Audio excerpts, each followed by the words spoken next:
আমাদের মুসলিমদের অনুষ্ঠানে কোনো বিজাতি ধর্মীয় কোনো মানুষকে দেখা যায় না, কিন্তু যখন বিজাতিদের কোনো অনুষ্ঠান সামনে আসে তাদের মেলাতে মুসলমানদের ভিড়ে যাওয়া যায় না।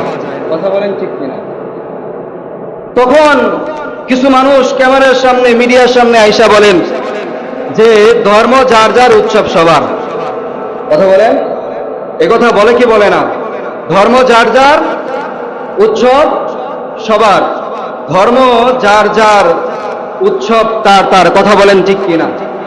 আমি মুসলমান, কই কোনো হিন্দু তো কোনোদিন আমাদের জুমাবারে আসলো না, কই কোনো হিন্দু তো আমাদের কোনো শবে বরাতে আসলো না, কই কোনো হিন্দু তো আমাদের শবে কদরে আসলো না, আমাদের কুরবানি ঈদে আসলো না, আমাদের রোজার ঈদে আসলো না, আমাদের কোনো অনুষ্ঠানে আসলো না।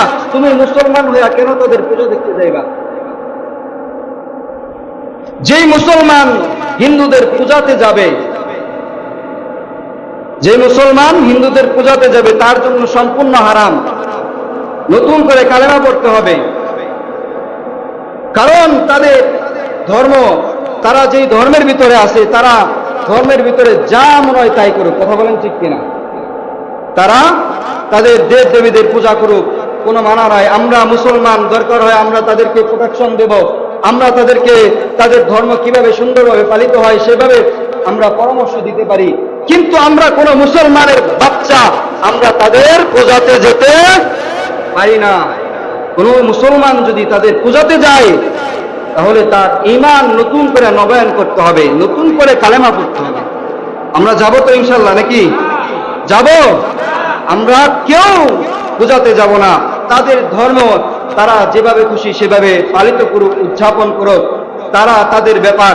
আমাদের তো কোনো ঈদে ঈদগাহে তার কোনো হিন্দুদেরকে দেখা যায় নাই, আমাদের জুমাবারে তো তাদেরকে দেখা যায় নাই, আমাদের কোনো অনুষ্ঠানে তো তাদেরকে পাওয়া যায় না। তুমি কেন মুসলমান হইয়া তাদের অনুষ্ঠানে যাইবা? আল্লাহ রাব্বুল আলামিন আমাদের সকলকেই এই পূজা মণ্ডপ থেকে, পূজায় যাওয়া থেকে আল্লাহ রাব্বুল আলামিন হেফাজত করুক। আমাদের বাড়িতে যারা মহিলারা আছে, বাচ্চারা আছে, তাদেরকে বোঝাবেন। অনেক বাচ্চা কান্না করে, তাদেরকে নিয়ে যায়, তাদেরকে বোঝাবেন।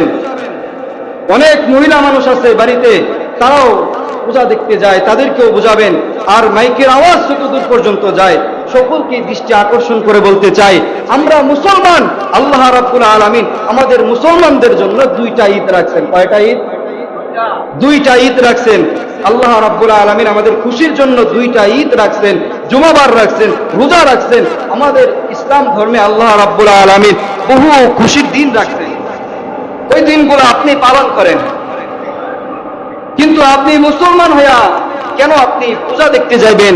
কেন আপনি মেলাতে নাড়ু খাইতে যাইবেন? অনেক দাদারা বলে যে মুসলমানের ভিড়ে মাকে একটু ভক্তিও করতে পারে।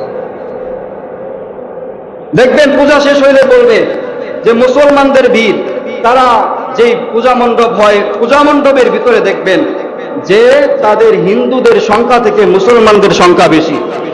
কথা বলেন ঠিক কিনা? এটা মিথ্যা কথা বললাম? মুসলমানদের সংখ্যা বেশি পূজা মণ্ডপে, হিন্দুদের সংখ্যা থেকে মুসলমানদের সংখ্যা বেশি।